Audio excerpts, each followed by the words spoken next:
नमस्कार विद्यार्थी मित्रों, हूँ नरेश हड़िया। आजना अपना विडियो लेक्चर नंबर 2 नी अंदर आप सौનું हार्दिक स्वागत करूँ छूं। विद्यार्थी मित्रों, આપણે पाठ नंबर 10 જોઈએ છીએ સરકારના અંગો। એની અંદર આપણે ગઈકાલે એટલે કે ગયા વિડિયો લેક્ચરની અંદર આપણે શરૂઆત કરી હતી કે ભાઈ સરકારના અંગો, એની અંદર મુખ્યત્વે સરકારના 3 અંગો છે, ધારાસભા, કારોબારી અને ન્યાયતંત્ર। तो फरीवार આપણે જોઈએ કે ભાઈ ધારાસભાનું કામ શું હોય છે, તો કે કાયદાઓ ઘડવા માટેનું કામ છે ધારાસભાનું હોય છે। પછી ઘડાયેલા કાયદાઓનો અમલ કરાવવાનું કામ છે એ કારોબારીનું હોય, કે જે કાયદાઓ ઘડાઈ ગયા છે એને અમલમાં મૂકવાનું કે અમલ કરાવવાનું કામ। અને પછી ન્યાયતંત્ર, તો કે જો કોઈ કાયદાનો ભંગ કરે તો તેને સજા કે દંડ કરવા માટેનું કામ છે એ ન્યાયતંત્રનું હોય છે। તો આ સરકારના મુખ્યત્વે 3 અંગો છે અને 3 અંગો છે એકબીજાની સાથે જોડાયેલા છે અને આ પ્રકારનું એનું કામ જોવા મળે છે।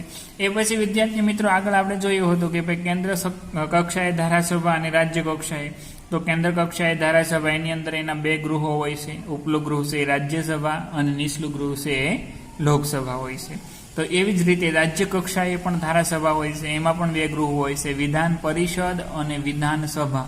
એમાં મોટાભાગના રાજ્યોની અંદર માત્ર વિધાનસભા જ હોય છે, 6 રાજ્યોની અંદર જ માત્ર વિધાન પરિષદ છે। તો ત્યાં સુધીનો આપણે અભ્યાસ છે એ કર્યો હતો। એ પછી આગળ હવે આપણે જે વિદ્યાર્થી મિત્રો જોવાનું છે એ કેન્દ્ર કક્ષાએ ધારાસભા, કેન્દ્ર કક્ષાએ ધારાસભા અથવા તો સંસદ, જેમાં આપણે એની અંદર લોકસભા વિશે જોવાનું છે। કેન્દ્ર કક્ષાએ ધારાસભા એટલે કે ભારત દેશની જે દેશમાં મુખ્યત્વે ધારાસભા કઈ હોય, તો કે સંસદ હોય। સંસદની અંદર આપણે જોઈ ગયા આગળ કે સંસદના મુખ્યત્વે 2 ગૃહો હોય છે, ઉપલું ગૃહ છે એ રાજ્યસભા અને નીચલું ગૃહ છે એ લોકસભા। તો સૌથી પહેલા આપણે વિદ્યાર્થી મિત્રો અહીંયા લોકસભા વિશે જોવાનું છે।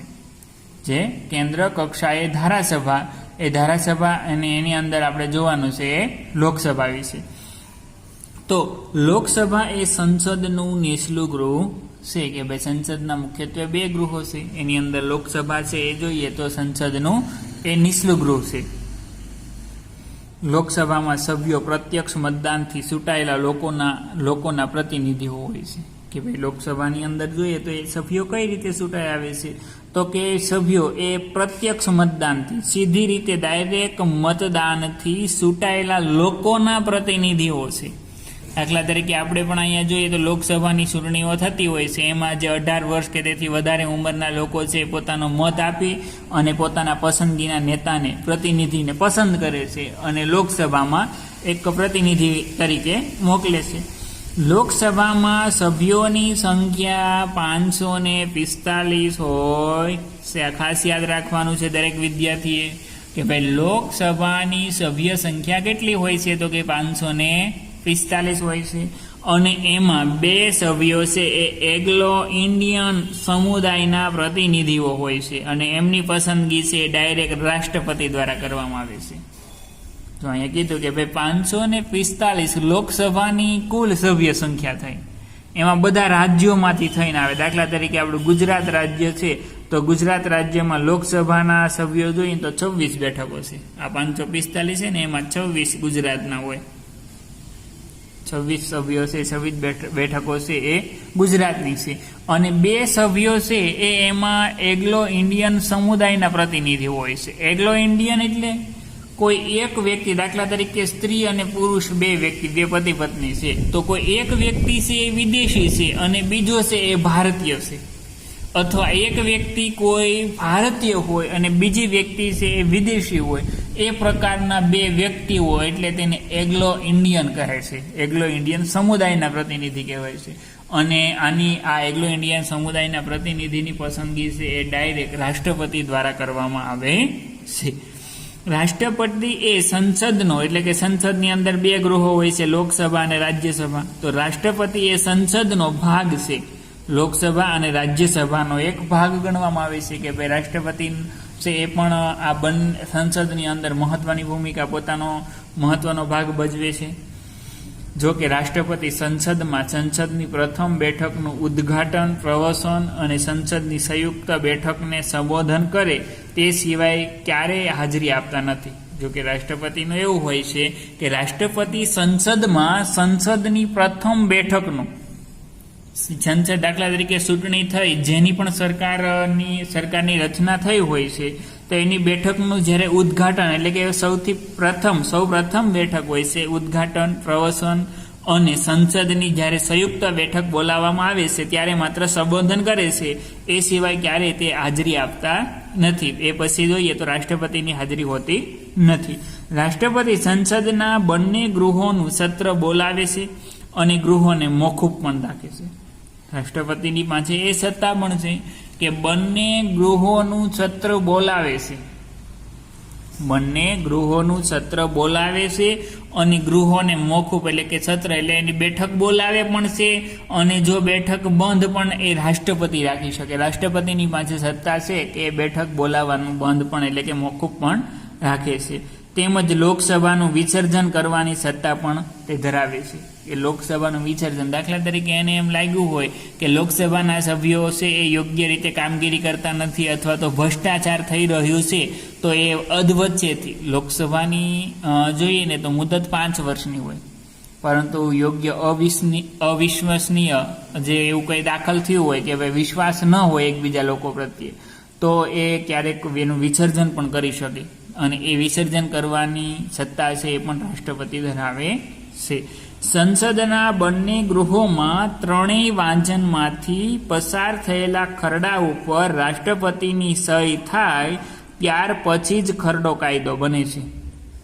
સંસદના બંને ગૃહોમાંથી, બંને ગૃહ એટલે લોકસભા અને રાજ્યસભા, બંને ગૃહોમાંથી ત્રણેય વાંચનમાંથી એટલે કે દાખલા તરીકે કોઈ પણ ખરડો છે ને એ કાયદો બને ને તો એ પહેલા સંસદના 2 ગૃહો છે ને એની અંદર 3 વાર વાંચન થાય. તો આ ત્રણેય વારના વાંચનમાંથી પસાર થાય એટલે કે 3 વાર એ ખરડો વાંચન થઈ ગયા, જેનું ટૂંકમાં નિરીક્ષણ થઈ ગયું, એ પછી રાષ્ટ્રપતિની સહી થાય ત્યારે જ એ ખરડો કાયદો બને.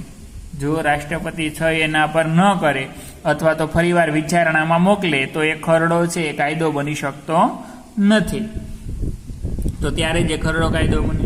લોકસભા એક કાયમી ગૃહ નથી, તેની મુદત 5 વર્ષની છે, અને સિવાય કે તેનું વહેલું વિસર્જન પણ કરવામાં આવે. જો લોકસભા છે એ કાયમી ગૃહ નથી, એની મુદત છે 5 વર્ષની હોય, પરંતુ જરૂર જણાય તો એ પહેલા પણ એનું વિસર્જન કરવામાં આવે. એટલે કે લોકસભાના જે બધા સભ્યો હોય એ પહેલા પણ એને 5 વર્ષ એનો સમયકાળ પૂરો ન થાય એ પહેલા પણ એને છૂટા કરી દેવામાં આવતા હોય છે. ભારતીય સંસદે બંધારણમાં દર્શાવેલી મર્યાદામાં રહીને પોતાની સત્તાઓ ભોગવવાની છે.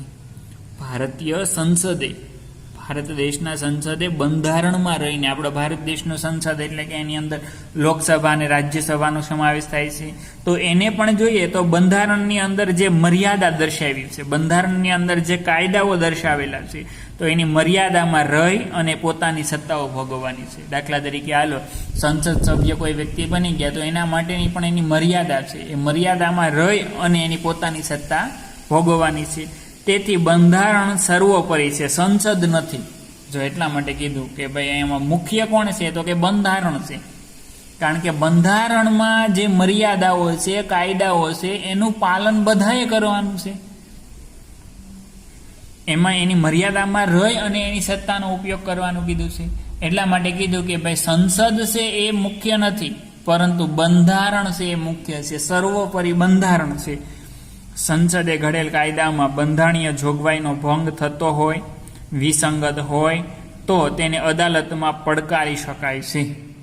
જો દાખલા તરીકે સંસદે કોઈ કાયદો બનાવ્યો, કોઈ કાયદો ઘડ્યો, પરંતુ બંધારણીય જોગવાઈનો ભંગ થતો હોય કે ભાઈ કાયદો એ રીતનો બનાવ્યો કે એની અંદર આપણા ભારત દેશનું જે બંધારણ છે એ બંધારણની અંદર અમુક જોગવાઈ આપેલી છે, કાયદો છે, એ કાયદાનો ભંગ થતો હોય, અથવા તો મૂળભૂત હકોનો ભંગ થતો હોય, અથવા વિસંગત હોય એટલે કે બંધ બેસતો ન હોય. કોઈ કાયદો બનાવ્યો પરંતુ એ કાયદો છે બંધ બેસતો ન હોય તો તેને અદાલતમાં પડકારી શકાય, એટલે કે એની સામે અદાલતની અંદર અપીલ કરી શકાય કે ભાઈ આ કાયદો છે એ સંસદે બનાવેલો છે, પરંતુ ભારતના બંધારણની આ જોગવાઈ વિરુદ્ધ થાય છે, તો એમ અદાલતમાં એને પડકારી શકાય. જો અદાલતને એમ ખાતરી થાય કે તેનાથી બંધારણની જોગવાઈનો ભંગ થાય તો તેને ગેરબંધારણીય ગણી અને રદબાતલ કરી શકે છે.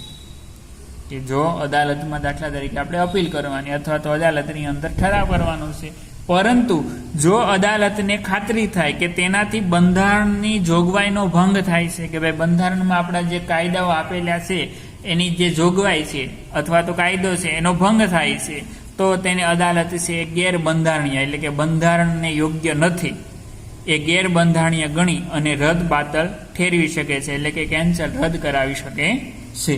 તો આ વાત થઈ આપણે અહીંયા સૌથી પહેલા લોકસભાની, કે ભાઈ કેન્દ્ર કક્ષાએ ધારાસભા, સંસદ, એની અંદર લોકસભા. પછી આપણે આગળ એ જોવાનું છે કે ભાઈ સંસદ સભ્ય, કે ભાઈ લોકસભાના સભ્ય બનવું હોય તો એના માટેની લાયકાત છે એ શું હોવી જોઈએ. સંસદ સભ્યની લાયકાત એની અંદર આગળ આપણે જોયું છે લોકસભા વિશે, કે ભાઈ સંસદ સભ્ય એટલે લોકસભાનો સભ્ય પણ હોઈ શકે અને રાજ્યસભાનો સભ્ય પણ હોઈ શકે. તો સંસદ સભ્યની લાયકાત શું હોવી જોઈએ એ આપણે એના વિશે અહીંયા જોવાનું છે. તો લોકસભાના સભ્ય તરીકે લાયકાત મુજબ તે ભારતીય નાગરિક હોવો જોઈએ. જો સૌથી પહેલા કીધું કે તે ભારતનો નાગરિક હોવો જોઈએ. ચૂંટણી લડવા માટે ઓછામાં ઓછા 25 વર્ષની ઉંમર હોય અને સંસદે નક્કી કરેલી અન્ય લાયકાત ધરાવતો હોય. કે ભાઈ અહીંયા કીધું કે ભાઈ લોકસભાની અંદર એ સભ્ય બનવા માટે પહેલાં તો સૌથી પહેલાં ભારતીય હોવો જોઈએ, 25 વર્ષની ઉંમર હોવી જોઈએ અને સંસદે નક્કી કરેલ લાયકાત ધરાવતો હોય. દાખલા તરીકે સંસદે જે કાંઈ લાયકાત નક્કી કરી એ બધી લાયકાત ધરાવતો હોય, પરંતુ તે નાદાર કે માનસિક રીતે અસ્થિર જાહેર કરાયેલ ન હોય. બધી લાયકાત ધરાવે પરંતુ તે નાદાર એટલે કે તેની પાસે કાંઈ વસ્તુ ન હોય, જે પોતે એક જ વ્યક્તિ હોય, અથવા તો માનસિક રીતે અસ્થિર જાહેર કરાયેલ ન હોય એ પણ હોવું જોઈએ. કે ભાઈ માનસિક રીતે અસ્થિર જાહેર કરાયેલો હોવો જોઈએ નહીં. અને કેન્દ્ર કે રાજ્ય સરકારમાં સવેતન હોદ્દો ધરાવતો ન હોવો જોઈએ. સવેતન એટલે કેન્દ્ર કે રાજ્ય સરકારની કોઈ પ્રકારની એને સરકારી નોકરી હોવી જોઈએ નહીં. કેન્દ્ર કે રાજ્ય સરકારમાં સવેતન હોદ્દો એટલે કે જે પગારદાર હોદ્દો ધરાવતો ન હોવો જોઈએ. સક્ષમ અદાલત દ્વારા ગુનેગાર પુરવાર થયેલ ન હોય તેવી વ્યક્તિ સંસદમાં ઉમેદવારી છે એ કરી શકે છે. કે સક્ષમ અદાલત એટલે કે કોઈ પણ અદાલત, જિલ્લા અદાલત છે, રાજ્ય અદાલત છે, પછી દેશની સર્વોચ્ચ અદાલત છે, જેના દ્વારા ગુનેગાર પુરવાર થયેલ ન હોય, કે આ વ્યક્તિ ગુનેગાર હતો અથવા ગુનેગાર છે એ પુરવાર થયેલ ન હોય તેવી જ વ્યક્તિ સંસદમાં ઉમેદવારી કરી શકે છે. તો અહીંયા સુધીની એની લાયકાત થઈ કે કોઈ પણ વ્યક્તિએ સંસદ સભ્ય બનવું હોય તો એના માટે ભારતીય હોવો જોઈએ, 25 વર્ષ કરતાં વધારે ઉંમર હોવી જોઈએ, પછી નાદાર કે માનસિક રીતે અસ્થિર જાહેર કરાયેલ ન હોવો જોઈએ, પોતે નાદાર કે માનસિક રીતે અસ્થિર છે એવું જાહેર થયેલ ન હોવું જોઈએ, પછી રાજ્યમાં કોઈ પણ સવેતન હોદ્દો ધરાવતો ન હોવો જોઈએ, પછી અદાલતમાં ગુનેગાર કોઈ પણ પ્રકારનો ગુનેગાર ન હોવો જોઈએ. જો આટલી વસ્તુ હોય તો જ એ ઉમેદવારી છે એ સંસદ સભ્ય તરીકે નોંધાવી શકે છે. સંસદની 2 બેઠકો વચ્ચે 6 માસથી વધુ સમયગાળો પસાર ન થાય તે રીતે ગૃહની બેઠક બોલાવવી પડે. સંસદની 2 બેઠકો વચ્ચે, સંસદની જે બેઠક બોલાવવામાં આવે છે તો એમાં 2 બેઠકો વચ્ચે 6 માસથી વધારે સમયગાળો પસાર ન થાય એ રીતે એની બેઠક છે બોલાવવામાં આવે છે. કે ભાઈ સંસદની આપણે જોઈએ તો લોકસભાની એની બેઠક પણ દિલ્હીની અંદર બોલાતી હોય, પરંતુ એની બેઠક એ રીતે બોલાવવામાં આવે છે કે એ બંને બેઠકો વચ્ચે 6 મહિના કરતાં વધારે સમય પસાર થવો ન જોઈએ. તો એ રીતે એની બેઠક છે એ બોલાવવી પડે છે. લોકસભાનું વિસર્જન વડાપ્રધાનની સલાહથી જ રાષ્ટ્રપતિ કરી શકે. જો લોકસભાનું વિસર્જન ક્યારે થઈ શકે તો કે રાષ્ટ્રપતિ વડાપ્રધાનની સલાહ લે છે. વડાપ્રધાનની સલાહથી જ રાષ્ટ્રપતિ છે એ લોકસભાનું વિસર્જન એટલે કે લોકસભાનું વિસર્જન કરવું એટલે વિખેરી નાખવી, બધા સભ્યોને છૂટા કરી દેવા. જે ગૃહનો સભ્ય હોય તે વ્યક્તિ તે ગૃહની કાર્યવાહીમાં ભાગ લઈ શકે. જે ગૃહ એટલે કે રાજ્યસભાનો સભ્ય હોય તો એ રાજ્યસભામાં જ ભાગ લઈ શકે છે, લોકસભાનો સભ્ય હોય તો એ લોકસભાના ગૃહમાં જ ભાગ લઈ શકે છે અને મતદાન કરી શકે છે. જે ગૃહનો સભ્ય હોય એ જ ગૃહમાં તે ગૃહની કાર્યવાહીમાં ભાગ લઈ શકે છે, મતદાન કરી શકે છે. પરંતુ મંત્રીમંડળનો કોઈ સભ્ય હોય તો એ સંસદના નીચલા ગૃહનો સભ્ય ન હોય તો પણ તે બંને ગૃહની ચર્ચામાં ભાગ લઈ શકે છે અને સંબોધન પણ કરી શકે છે. પરંતુ મંત્રીમંડળનો કોઈ સભ્ય હોય, દાખલા તરીકે વડાપ્રધાન છે એ પોતાનું પ્રધાન મંડળ બનાવે, મંત્રીમંડળ બનાવે, અલગ અલગ વિભાગના મંત્રીઓ હોય. તો દાખલા તરીકે શિક્ષણ મંત્રી છે તો એ નીચલા ગૃહના સભ્ય નથી, તેમ છતાં તે નીચલા ગૃહની અંદર જોઈએ તો એ ભાગ લઈ શકે છે, ચર્ચા કરી શકે છે અને સંબોધન છે એ પણ કરી શકે છે. પરંતુ જે ગૃહમાં સભ્ય હોય તે જ ગૃહમાં તેઓ મતદાન કરી શકે. જો મતદાન છે એ માત્ર પોતાના ગૃહમાં જ, આ માત્ર મંત્રીઓને જ લાગુ પડે છે. આગળ આપણે જોઈ ગયા કે ભાઈ જે ગૃહનો સભ્ય હોય એ જ ગૃહની અંદર એ કામ કરી શકે છે, ભાગ લઈ શકે છે અને મતદાન કરી શકે. પરંતુ મંત્રીઓને કેટલીક છૂટછાટ છે. દાખલા તરીકે કોઈ પણ ગૃહનો મંત્રી હોય તો એ બંને ગૃહની કાર્યવાહીમાં ભાગ લઈ શકે છે, સંબોધન કરી શકે છે, પરંતુ મતદાન છે એ માત્ર પોતાના ગૃહમાં જ કરી શકે. જે ગૃહનો સભ્ય હોય તેમાં જ એ મતદાન કરી શકે છે. લોકસભામાં ગુજરાતની 26 બેઠકો છે. આગળ આપણે ચર્ચા કરી હતી કે લોકસભાની સભ્ય સંખ્યા ટોટલ કેટલી છે? 545. તો 545માં જોઈએ તો કઈ રીતે વિભાજન હોય? તો કે બધા રાજ્યોની સભ્ય સંખ્યા હોય એમાં. તો એમાં આપણા ગુજરાત રાજ્યની 26 બેઠકો છે. લોકસભાની મુદત 5 વર્ષની હોય છે. જો કે તે અગાઉ રાષ્ટ્રપતિ તેને વિખેરી નાખી શકે છે. લોકસભાની વિગત આપણે જોઈએ, એની મુદત છે એ 5 વર્ષની હોય છે. લોકસભાના સભ્ય બને એટલે 5 વર્ષ સુધી એની સત્તા રહેતી હોય છે. પરંતુ રાષ્ટ્રપતિ એને જો કે એ અગાઉ રાષ્ટ્રપતિ તેને વિખેરી પણ નાખી શકે છે. જો એને અયોગ્ય વ્યવહાર લાગ્યો, યોગ્ય રીતે સરકાર ચાલતી ન હોય અથવા તો વહીવટ થતો ન હોય તો રાષ્ટ્રપતિ છે તેને વિખેરી નાખે, વિસર્જન કરી શકે છે. રાષ્ટ્રીય કટોકટીમાં તેઓ 1 વર્ષ સુધી લંબાવી પણ શકે. દાખલા તરીકે હાલો કે ભાઈ લોકસભાની જે મુદત 5 વર્ષની છે, 5 વર્ષની મુદત આ મહિનામાં જ પૂરી થવાની છે, પરંતુ આ જ મહિનામાં કોઈ કટોકટી જાહેર કરવામાં આવી તો આવી રાષ્ટ્રીય કટોકટી વખતે આ મુદત છે 1 વર્ષ સુધી લંબાવી શકે. આવી કટોકટી વખતે 5 વર્ષને બદલે 6 વર્ષની મુદત છે એ પણ થઈ શકે છે. રાષ્ટ્રપતિએ લોકસભાનું વિસર્જન કર્યું હોય તો તે પગલાંને અદાલતમાં પડકારી શકાતું નથી. દાખલા તરીકે હાલો રાષ્ટ્રપતિએ લોકસભાનું વિસર્જન કરી નાખ્યું તો એની સામે કોઈ વિરોધ કરી અને અદાલતમાં એની સામે કોઈ પડકારી શકતું નથી કે રાષ્ટ્રપતિએ શું કામ વિસર્જન કર્યું, શા માટે વિસર્જન કર્યું.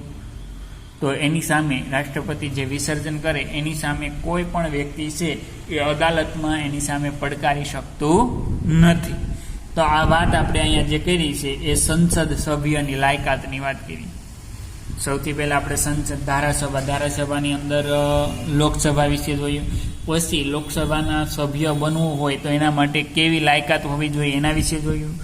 અને એ પછી અહીંયા કોરમ એટલે કાર્ય સાધક સંખ્યા. કોરમ એટલે શું થાય? તો કે ગૃહની કાર્ય સાધક સંખ્યા, કોઈ પણ ગૃહની કામ કરનારી સંખ્યા. ઓછામાં ઓછી કેટલી સંખ્યા હોય તો એનું કામ શરૂ રહે એ કાર્ય સાધક સંખ્યા છે. ગૃહનું કામકાજ હાથ ધરવા અને ચાલુ રાખવા કુલ સભ્યોમાંથી હાજર સભ્યોની સંખ્યા. ગૃહનું કામકાજ હાથ ધરવા અને ચાલુ રાખવા માટે, ગૃહનું કામકાજ હાથ ધરવા અને ચાલુ રાખવા માટે કુલ સભ્યોમાંથી હાજર સભ્યોની સંખ્યા. કુલ જે સભ્યો જે છે 545 એમાંથી હાજર સભ્યોની સંખ્યા. જેમ કે લોકસભાની અંદર જોઈએ તો કુલ સભ્યો 545 છે, એના 10મા ભાગના સભ્યો એટલે 55 સભ્યોની ગૃહમાં હાજરી જરૂરી ગણાય. 55 નહીં, પરંતુ અહીંયા 10મો ભાગ કરશે એટલે બરાબર 55 જ આવશે, 54-55. તો આ રીતે એટલે કે ભાઈ કોરમ એટલે ગૃહની કાર્ય સાધક, જે કાર્ય કરનારી હાજર સંખ્યા કેટલી હોવી જોઈએ? તો કે 1/10, જે 10મા ભાગની એટલે કે 55 સભ્યોની ગૃહમાં હાજરી છે એ પણ જરૂરી ગણાય છે. કે ભાઈ ઓછામાં ઓછા એટલા સભ્યો હોય તો જ ગૃહની કાર્યવાહી છે એ આગળ ચાલતી હોય છે. તો તો આ જે આપણે જોયું છે એ આપણે લોકસભા વિશે જોયું.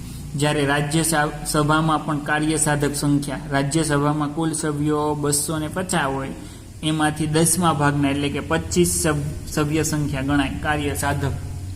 કાર્ય સાધક એટલે ગૃહની કામ કરવા માટેની હાજર સંખ્યા.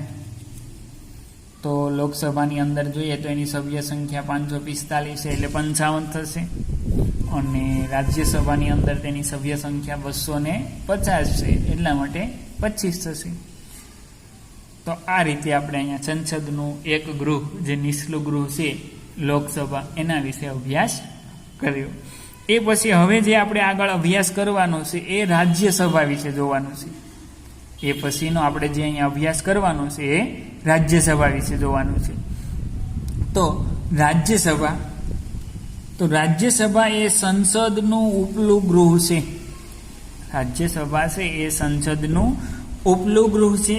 તે રાજ્યોનું પ્રતિનિધિત્વ ધરાવતું ધારાગૃહ છે. એ રાજ્યનું પ્રતિનિધિત્વ કરે છે. જો લોકસભામાં કેવું હતું, એ લોકોનું પ્રતિનિધિત્વ કરે.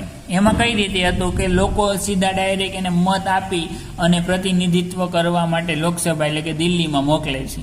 પરંતુ અહીંયા જે રાજ્યસભા છે ને એ રાજ્યનું પ્રતિનિધિત્વ કરે છે. દાખલા તરીકે ગુજરાત રાજ્યની રાજ્યસભામાં સંખ્યા જોઈએ ને તો 11ની છે. તો 11 સભ્યો હોય એ આખા ગુજરાત રાજ્યનું પ્રતિનિધિત્વ છે એ ત્યાં કરતા હોય છે. રાજ્યસભામાં 250થી વધે નહીં એટલા સભ્યોની જોગવાઈ કરવામાં આવી. હવે રાજ્યસભાની અંદર સભ્ય સંખ્યા કેટલી હોય તો કે 250 કરતાં વધવા જોઈએ નહીં એટલી સભ્ય સંખ્યા છે એ નક્કી કરવામાં આવી અથવા તો એની જોગવાઈ કરવામાં આવી. જેમાં પરોક્ષ રીતે જે તે રાજ્યોની અને સંઘ પ્રદેશની વિધાનસભાના ચૂંટાયેલા સભ્યો દ્વારા સપ્રમાણ પ્રતિનિધિત્વ પદ્ધતિથી ચૂંટવામાં આવે છે. કે ભાઈ રાજ્યસભાના કોઈ પણ સભ્ય છે જે સંસદ સભ્ય છે તો એને કઈ રીતે ચૂંટવામાં આવે તો કે એની અંદર કીધું છે કે ભાઈ પરોક્ષ રીતે રાજ્યોની અને સંઘ પ્રદેશની વિધાનસભા એટલે કે ભારત દેશના દરેક રાજ્યોની જે વિધાનસભા છે અથવા તો જે સંઘ સભ્યો છે તો એ સંઘ સભ્યો અથવા તો રાજ્યના જે વિધાનસભાઓ છે વિધાનસભાના ચૂંટાયેલા સભ્યો દ્વારા પ્રતિનિધિત્વ પદ્ધતિથી એને ચૂંટવામાં આવે છે. કે ભાઈ વિધાનસભામાં જે સભ્યો ચૂંટાયેલા છે એ જ રાજ્યસભાના સભ્યોને મત આપી અને ચૂંટતા હોય છે. રાજ્યસભામાં ચૂંટાયેલા સભ્યોની સંખ્યા 238 હોય છે. રાજ્યસભાની અંદર ચૂંટાયેલા સભ્યોની સંખ્યા કેટલી હોય છે તો કે 238 સભ્યો હોય છે. અને બાકીના 12 સભ્યો છે એ રાષ્ટ્રપતિ દ્વારા નિયુક્ત કરેલા સભ્યો હોય. જો આમાં કીધું કે રાજ્યસભાની કુલ સભ્ય સંખ્યા છે 250ની છે. પછી એમાંથી આપણે જોઈએ તો ટોટલ 238 સભ્યોની ચૂંટણી થાય છે. 238 સભ્યોની ચૂંટણી થાય છે, એને ચૂંટવામાં આવે છે. અને જ્યારે બાકીના જે 12 સભ્યો છે એ 12 સભ્યોની ડાયરેક્ટ પસંદગી રાષ્ટ્રપતિ કરે છે. એ કેવા સભ્યો તો કે જે તે બાબતમાં નિષ્ણાત હોય ને એની, દાખલા તરીકે કોઈ સાહિત્યમાં, વિજ્ઞાન, કલા, સાંસ્કૃતિક, રમતગમત અને સમાજ સેવાના ક્ષેત્રોમાં વિશેષ જ્ઞાન અને વ્યવહારો અનુભવ ધરાવતા હોવા જોઈએ એવા લોકોની પસંદગી છે એ કરવામાં આવે છે. કે ભાઈ ડાયરેક્ટ રાષ્ટ્રપતિ દ્વારા જ અહીંયા 12 સભ્યોની પસંદગી છે એ કરવામાં આવતી હોય છે.